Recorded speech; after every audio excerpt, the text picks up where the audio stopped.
Processamento de uma grande quantidade de dados de forma eficiente é o tema de hoje, para aqueles casos em que você precisa processar milhares de linhas do seu banco de dados. Hoje nós vamos usar Scheduler do Nest.js para criar um job agendado, que roda todos os dias no mesmo horário. Vamos pegar um banco de dados com 500 mil registros e ler os dados em lote para a aplicação ir processando no tempo dela. E vamos ver como gerenciar o pool de conexões, para evitar que a sua aplicação comece a ter rejeição nas conexões com o banco de dados. Beleza? Então bora pro vídeo. Bem-vindo ao Phil Code. Eu sou o Phil e eu tô aqui para te ajudar a ser 1% melhor a cada dia. Para começar, eu já criei uma aplicação padrão do Nest, mas eu ainda não fiz nada nela. Vamos instalar o Nest.js TypeORM, o TypeORM e o PG, que é o pacote do Postgre. Na sequência, instala o Nest.js Bool, que é uma biblioteca de fila, e o Nest.js Schedule, que é para trabalhar com job agendado. Por fim, o Nest.js Config, que é para a gente configurar toda essa galera aí. Eu já criei o Docker Compose.yaml, configurando uma instância do Postgre e outra do Redis, que é necessário para o Bool, sistema de fila. E também um .env com as URLs de conexão dessas duas instâncias, fazendo as configurações no app Module. A primeira é o config, que a gente chama com o forRoot is global true para a gente não precisar ficar reimportando ele nos outros módulos. Daí vem o bool module.forRoot async para a gente usar a configuração. A primeira coisa é injetar o config service, daí adiciona o use factory, recebendo o config service, adiciona a URL pegando lá do config e as configurações padrão dos jobs na fila, removendo automaticamente os concluídos, mantendo os últimos 100 erros se a gente quiser inspecionar, com mecanismo automático de retentativa e com o tempo entre as retentativas. Com o bool configurado, agora é a vez do TypeORM. Injeta o config service, mesma coisa, faz o use factory, type Postgre, a URL da configuração, autocarrega as entidades, fazendo a sincronização automática, lembrando que isso aqui é uma coisa que a gente só usa em ambiente de desenvolvimento, senão você pode perder dados em produção. E para finalizar, vamos habilitar o módulo de agendamento. Agora nós vamos criar um módulo de usuários com uma tabela que vai ter 500 mil linhas no banco de dados. Para daí a gente fazer um job que diariamente vai processar todas essas linhas. Nest, G, Module, Users. Pastinha criada, vamos adicionar a nossa entidade, que para fins de exemplo vai ser bem básica e só isso aqui, ó. A propriedade ID autogerada e a coluna de status que vai marcar pendente por padrão para a gente saber quais registros tem que processar. Mas no seu caso pode ser uma coluna de data ou qualquer outra coisa que te indique que você ainda tem que processar aquele registro. E agora vamos criar aqui uma classe de serviço e vai ser a User Service marcada com Injectable, com um construtor que vai receber o User Repository, que é do tipo repositório de User. Não esquecer de marcar ele com o Inject Repository de User. O nosso método vai ser o seed database, aceitando o total size de 500 mil e o batch size de 1000. Essa função vai fazer um for const batch de this.generate user, que é uma função que a gente ainda não tem, mas ela vai ser responsável por gerar para a gente os lotes de usuários de 1000 em 1000, recebendo o total size e o batch size. Então, cada um desses lotes de 1000 aqui, a gente faz um await this.userRepository ali em cima, mandando salvar todo o lote de uma vez só. Aí vamos botar um count aqui em cima, para a gente fazer count mais igual batch.length, daí botar um log falando quantos usuários já foram inseridos, e um log final quando concluir a operação. Daí o generate users vai ser aqui uma função privada, recebendo lá nossos dois parâmetros, mas ela vai ser um generator, então para isso eu marco ela com asterisco aqui na frente, ó. Vamos botar um count para controlar quantos a gente já gerou. While count for menor do que o total size, aí eu crio um array para o nosso batch, for i igual a 0, i menor que batch size, i count menor que total size, i mais, i count mais. Const user cria o usuário no repositório com status pending, daí adiciona ele no array e no final da yield batch. Olha aqui uma sacada legal de performance. Eu já estou chamando a função generate users com todos os 500 mil, que é o total size aqui. Só que através do batch size eu estou pedindo para ela gerar em lotes. A gente não quer gerar os 500 mil todos de uma vez e daí retornar. A gente quer gerar 1000 e retornar, 1000 e retornar, 1000 e retornar. Que desse jeito a gente economiza a memória do servidor. E é para isso que a gente utiliza aqui o asterisco e o yield ao invés de return. Se eu vier aqui, Ctrl ponto, e pedir para ele inferir o tipo de retorno da função, veja que o tipo de retorno não é um array, ele é um generator. Esse tipo é nativo do Node e pode ser percorrido pelo for. Então, essencialmente, a gente vai criando usuários até chegar em 1000, daí sai do for, retorna os 1000, volta no while, 1000 é menor do que 500 mil, 1000, começa de novo e assim vai. Mas bateu 1000, retorna. E daí aqui em cima o for pega esses 1000 e salva. Então beleza, vamos salvar isso daqui, criar um controller para a gente expor esse método. Então tá aqui, sem muita cerimônia, o users controller, recebendo a service no construtor, expondo um post seed, que vai ser o método seed, chamando o método que a gente acabou de criar. Por fim, o arquivo users.http para a gente poder chamar ele. Então vamos lá, docker compose up -d. Os containers estão rodando, então vamos iniciar a aplicação. Faltou, é claro, configurar o users module. Então vamos lá, botar aqui o nosso controller e a nossa service, salvando e importando antes o nosso type-ORM por feature, puxando a entidade user. Agora sim, vamos lá chamar o nosso endpoint e tá aqui os usuários sendo inseridos, ó. 200, 300, 400 e 500 foi. Tudo isso era preparação para o job que a gente vai criar agora.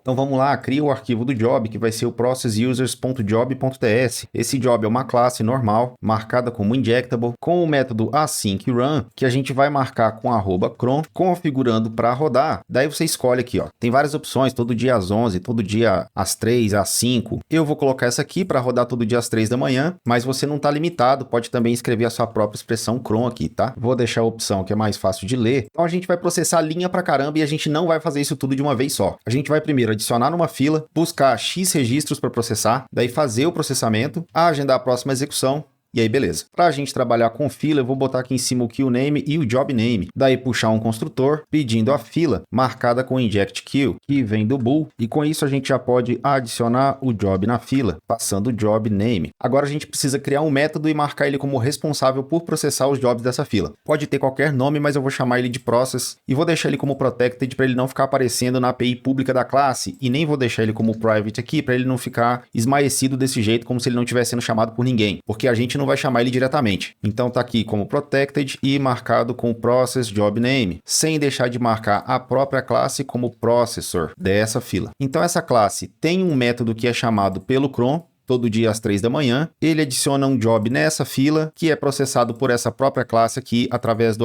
@processor, sendo que é o método process aqui embaixo, que é o responsável por processar o job. A gente faz assim porque a classe poderia ser responsável por processar mais de um job, né? Poderia marcar como outro aqui, por exemplo, process outro. Não é o nosso caso, enfim, mas só para conhecimento. A implementação desse método vai ser bem simples, vai ter um const batch, que vai ser a chamada de um query batch, que a gente ainda vai fazer, seguido de um await process batch, que também vai ser criado. Já que a gente vai trabalhar com lot, vamos criar aqui em cima a variável batch size, falando que a gente vai processar de 1000 em 1000, só para dar uma colher de chá para nossa aplicação. Vai ter um delay de execução entre os batches, e com isso podemos voltar aqui embaixo, sabendo que esse cara retorna um array. A gente tem que processar 500.000, mas vai vir só 1000. Então, se o length desse array foi igualzinho ao nosso batch size, ou seja, eu processo de 1000 em 1000 e esse lote veio com 1000, provavelmente tem mais. Então daí o que eu faço? Eu adiciono de novo o job na fila, vou até copiar aqui de cima, só que agora eu vou botar aquele delay. Então pediu o lote, processou, isso aqui me indica que provavelmente tem mais e eu agendo a próxima execução, até a hora que vier um lote com menos de 1000, daí eu não agendo mais outra execução. Então o que é o query batch? Muito simples. Vai ser um return this.datasource.query, sabendo que a gente tem que pedir o data source aqui em cima no construtor, lá do type-ORM. Voltando, eu vou fazer um select do ID e do status da tabela de usuários, onde o status estiver pendente. A nossa tabela só tem essas duas colunas, então eu poderia fazer isso. Mas é uma boa prática a gente pegar só as colunas que a gente precisa para executar. E aqui eu não estou usando o repositório, porque num job desses, provavelmente você vai precisar de informações de várias tabelas, então já seria legal você fazer um join aqui, para minimizar a quantidade de consultas no banco de dados. Aí eu vou botar um limite pelo batch size, vou botar o for update para ele fazer um lock das linhas que ele retornar, e se por um acaso alguma dessas linhas já estiver travada por outra consulta, então eu pulo elas. Última coisa, vamos tipar esse cara como user record, que vai ser um type bem simples aqui em cima. De novo, eu poderia usar a própria entidade, mas aqui eu estou simulando o caso em que você vai fazer uma query mais complexa, possivelmente um join. O process batch agora vai receber o lote para processar. Aqui eu vou querer paralelizar o processamento com o all settled do promise, mas aí eu vou imaginar que num cenário de aplicação de produção, esse método de processamento aqui vai fazer outras consultas, vai demorar, vai alocar mais recursos, e eu não quero processar os 1000 de uma vez em paralelo, pode ser muito. Isso é uma coisa que você vai dizer dosando para sua aplicação se faz sentido processar todo mundo de uma vez ou cortar em pedaços menores. Aqui eu vou cortar e para isso vamos criar aqui em cima o Slice Size, trocando aqui embaixo essa implementação, que daí faz um for, começando com igual a 0 até alcançar o final do lote e no nosso caso aumentando de 100 em 100. Daí eu pego aqui a fatia fazendo um bat.slice do i até o i mais slice size. E isso vai dar pra gente uma fatia de até 100 elementos. Daí agora sim, faz o const result sendo igual o promise.allSettled, daí mapeia os itens do slice, passando cada registro para uma função process record que a gente ainda vai criar. Esse método vai receber o usuário e daí eu vou simular um processamento que vai levar entre 200 e 500 milissegundos com essa função aqui. É uma promise que resolve depois de um timeout, que é um número aleatório entre 200 e 500. E vamos usar um outro código para simular erro de processamento em alguns casos. E por fim a gente atualiza o registro no banco de dados, marcando ele agora como processado, referenciando para o TypeORM a entidade user. Terminou, então vamos recapitular. Essa nossa classe tem um método run que vai ser acionado automaticamente pelo Nest todo dia às 3 da manhã. A gente vai fazer o processamento em segundo plano, então a primeira coisa é adicionar numa fila, que é isso aqui mesmo. Quando chama, ele só adiciona na fila e vai embora. Aqui em cima a gente disse que é a própria classe que processa essa fila e é esse método que processa o job. Aqui a gente busca os N registros, aqui a gente processa e aqui a gente agenda a próxima execução. Então busca 1000 registros, processa e agenda a próxima. Na hora de buscar os registros, a gente limita o retorno pelo batch size, dá um lock nos registros e pula os que já tiverem travados no banco de dados. Isso aqui é opcional e vai depender do seu caso. Eu estou só mostrando possibilidades. Daí aqui no processamento, a gente subdivide o lote em pedaços menores para a gente poder processar eles paralelamente sem demandar tantos recursos assim da aplicação. Aí cada registro é processado. A gente só simulou aqui um tempo de processamento e um possível erro e depois salvou o registro atualizado no banco de dados. Como ele foi atualizado para processado e aqui em cima a gente está pedindo só os que ainda estão pendentes, então eles não vão vir de novo. E essa coluna acabou funcionando como o nosso mecanismo de paginação, mas talvez não seja o seu caso se você não tiver uma coluna para controlar o status de processamento. Talvez você tenha que se lembrar dos IDs que você já processou para não processar de novo. Mas aqui a gente está brincando com 500 mil registros, né? Então, onde você guardaria esses IDs para saber que você já processou? Não vai botar tudo numa variável em memória aqui. Se você precisa dessa dica, deixa aí nos comentários que eu respondo aí ou até talvez faça um outro vídeo. A lógica tá pronta, mas tá faltando o login, né? Então vamos criar aqui em cima um logger pra gente, e o logger vem do Nest common mesmo. O primeiro log vai ser aqui logo que adicionar o serviço na fila, depois um quando iniciar o processamento, outro dizendo que a gente ainda tem mais coisa para processar e tá agendando a execução dentro de alguns milissegundos, daí um log logo que a query for chamada, outro aqui dizendo que recebeu um lote com X registros para processar, logo abaixo um log dizendo que processou o lote. Aqui no process record a gente quer saber quando começou a processar e qual registro, e daí de nada adianta se a gente não souber os erros, né? Então vamos pegar aqui esses results e fazer um for each deles, numa função que recebe o resultado individual e o índice. Daí esse result é uma promise. Daí se o status dela for rejected, então eu sei que eu tive um erro que eu vou botar no log. A gente só tem um problema aqui que é o seguinte: como a nossa query está sempre buscando todo mundo que está no status pendente e um registro que deu erro, ele nunca chega a ser marcado como processado, então a gente corre o risco de cair num loop infinito. Com certeza vai acontecer, né? Dentro de 500 mil registros. Então uma forma bem noob de resolver isso aqui é só colocar ele para ser marcado como processado logo no início do processo. Daí a gente evita o loop infinito, mas se por um acaso der um erro aqui no meio do processamento, eu não estou marcando ele para ser processado de novo nem nada. Mas eu não vou tratar esse problema aqui agora, senão o vídeo vai ficar muito longo, só esteja consciente disso daqui e a gente pode voltar a falar disso em outro vídeo, beleza? Versão com logs, agora a gente só precisa mexer em configuração. Finalizado, se eu não esqueci de nada, só precisa agora colocar isso na configuração. O process users job precisa vir aqui para o Users Module, nos Providers. E precisamos também registrar a fila que a gente está usando lá. Bool Module, Register Queue, tá lá. E para a gente poder testar, aqui no controller dos usuários, eu vou botar um outro método, sendo que o controller agora tem que passar a receber o job. Vamos botar ele aqui no arquivo HTTP, garantir que a aplicação está rodando. E agora é a hora da verdade, vamos lá. Olha aí, está processando. Beleza, ó, deu certo, de vez em quando a tela pisca de vermelho. Esses são aqueles erros que a gente colocou uma porcentagem de chance deles acontecerem, né? E agora é assim, cara, passou a parte mais fácil. Por mais que a implementação esteja pronta, tem que fazer o dever de casa, que é ir ajustando as configurações para ver o equilíbrio ideal entre performance e eficiência. Porque, por exemplo, por que a gente não aumenta aqui o batch size para 10 mil, vai? E o slice para 1000? Daí salva aqui, vamos ver o que acontece. Olha aí, ele já puxa uma leira, daí ele fica travado um tempo processando, depois ele puxa mais outro de uma vez, ó, e processa. Isso tá bom ou não tá? Daí a gente vai entrar numa outra seara que é monitoramento de aplicação e vai fugir do assunto do vídeo. Mas é importante importante pra caramba, tá? Porque se você jogar as configurações erradas aqui, você pode matar a sua aplicação. Aqui a gente tá num cenário em que só tem esse job rodando. Com a sua aplicação em produção, provavelmente vai ter um monte de usuário acessando, outros jobs rodando na background, e esse aqui vai entrar para competir por recurso. Então você não pode simplesmente pegar e abusar aqui nos números, jogar tudo no máximo que dá, porque daí isso aqui performa legal e o resto da aplicação vai pro beleléu. Então cuidado com esses números. Quando for publicar uma coisa dessas em produção, bota números mais modestos e vai monitorando para ver se dá para aumentar, como é que fica aí.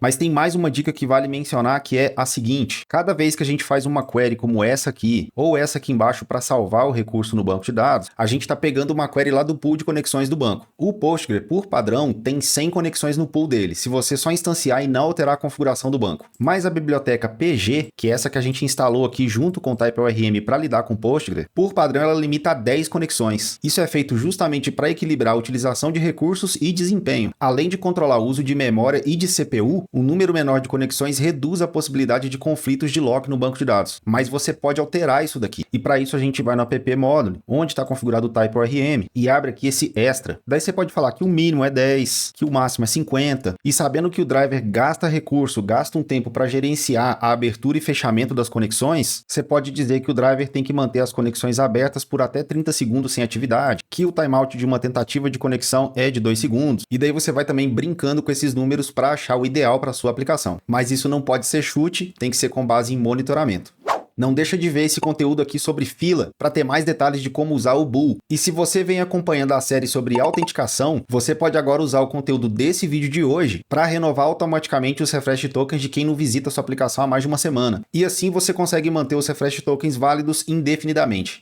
Opa, eu espero que isso aí te ajude a processar o seu próximo lote de dados de maneira bem eficiente. Deixa o seu like se esse vídeo te ajudou e bota lá suas opiniões e dúvidas nos comentários, porque isso me ajuda a planejar os próximos conteúdos dos vídeos. Valeu, até a próxima!